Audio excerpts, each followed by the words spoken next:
What if you could kill most of those annoying internet ads? And not just on one device, but on every phone, TV, tablet, gaming console, and computer on your home Wi-Fi. Well, in this video, I'll show you how to set up a Vemico Raspberry Pi 5 kit as a network-wide ad blocker using Pi-hole. No Raspberry Pi experience required. Just follow along and we'll block those ads together. So let's get to it.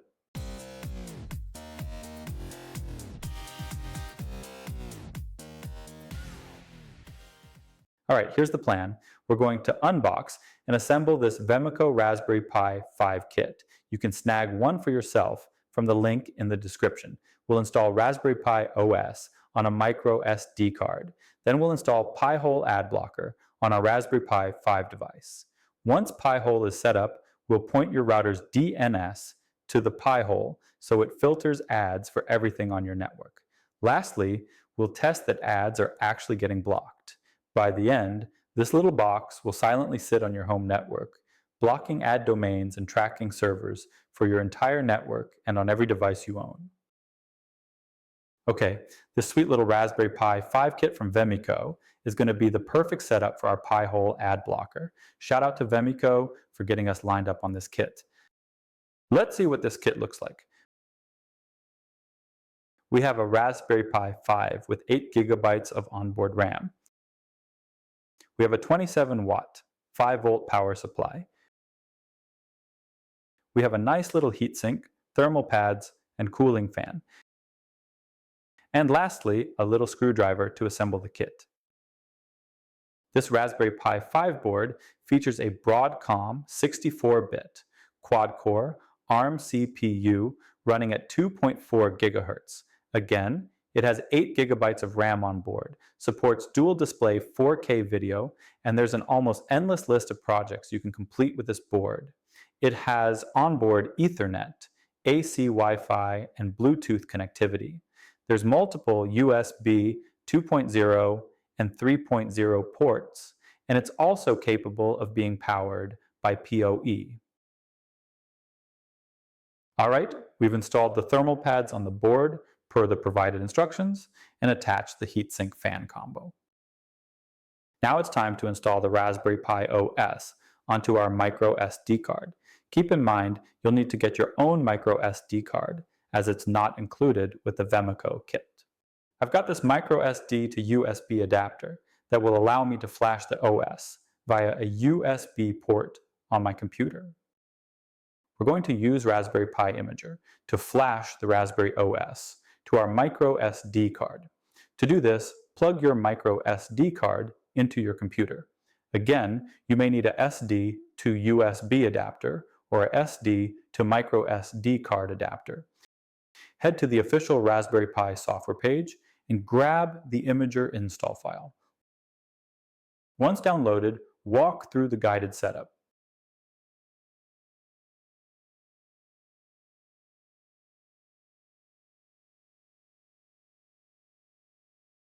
Next, we'll install the Raspberry Pi OS to the card.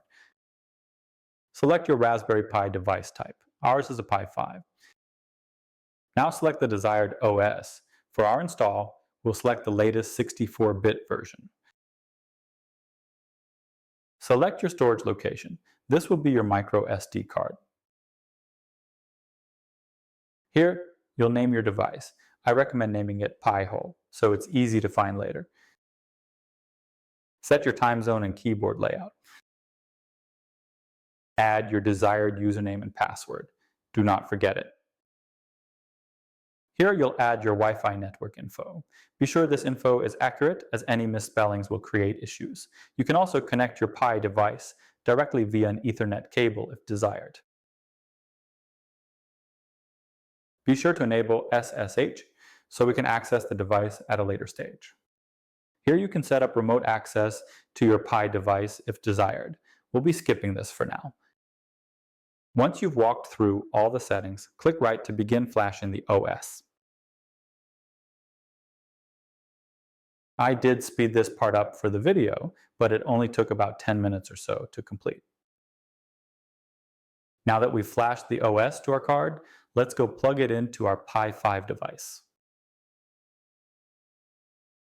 Okay, Now plug up the power to your Pi device and let it boot up. It may take a few minutes to fully boot, so be patient. All right, while our Pi device is booting up, we'll go grab Putty. Putty is a piece of software that will allow us to communicate with our Pi 5 and help us to install Pi-hole. Head to the official Putty site and download the software for your machine. Once it downloads, walk through the guided install. More than likely, your Pi device has booted fully by now. Let's go locate the new IP address for the Pi-hole. Now, to find your Pi device's IP address, you can run free network scanner software like Angry IP or Advanced IP Scanner to locate it. But if you know how to log into your router, we'll go find the IP address that way.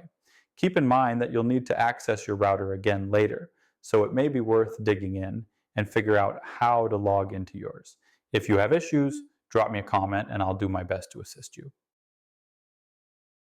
Most routers will have a client device list, or you may just have to check your DHCP table to locate your Pi-hole device.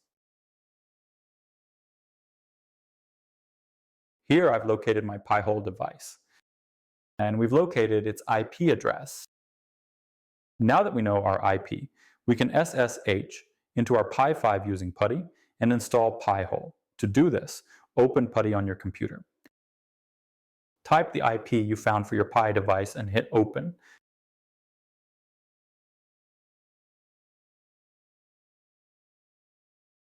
Type the username you created earlier during setup and hit enter. Then type your password and hit enter. Now type the following command and hit enter. I'll paste this command in the vid description for you as well. This command will install Pi-hole on your Pi device.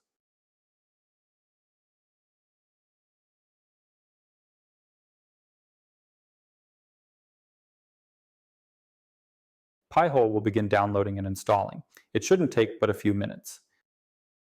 We'll walk through the default setup here.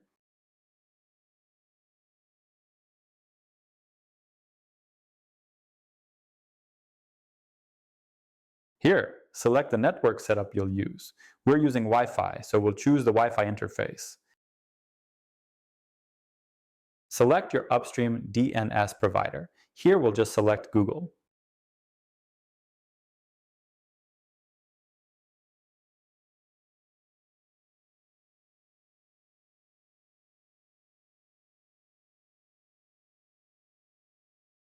Once install is complete, make note of your admin page password.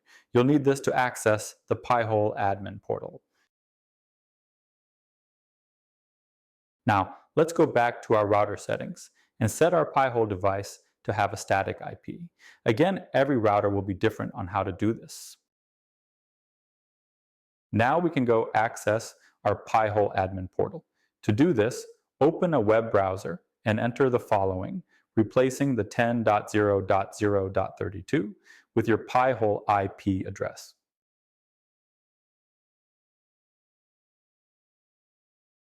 Enter the password that was created for you during the Pi-hole install. Okay, so Pi-hole was successfully installed, and we can access the dashboard, but nothing is using it as a DNS server yet. We need to tell your network to use the Pi-hole for DNS. To do this, we'll head back over to your router. Again, you'll need to locate the settings inside your router for the Internet interface, or WAN interface. You'll be able to set the DNS to your Pi-hole IP address. Drop me a comment if you're struggling with this step. Now let's switch back over to the Pi-hole dashboard and see if we notice any traffic flowing through it and if it's actually blocking ad traffic. And as you can see, the Pi-hole is now blocking ads actively. So from now on, any device connected to my router will use the Pi-hole for DNS. You may need to repower some devices so they grab the new DNS settings. All right, let's go browse the internet a bit and see if we notice ads being blocked. Looks like Pi-hole is working. There's several placeholders where we would normally see ads.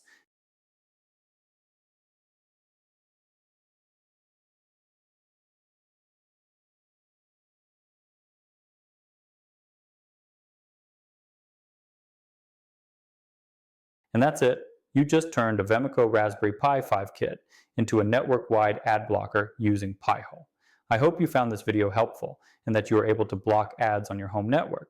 If you're looking for this Raspberry Pi kit or links to the software we used, they are in the video description. Again, if you enjoyed this video, please smash that like button and consider subscribing to the channel for more Raspberry Pi projects.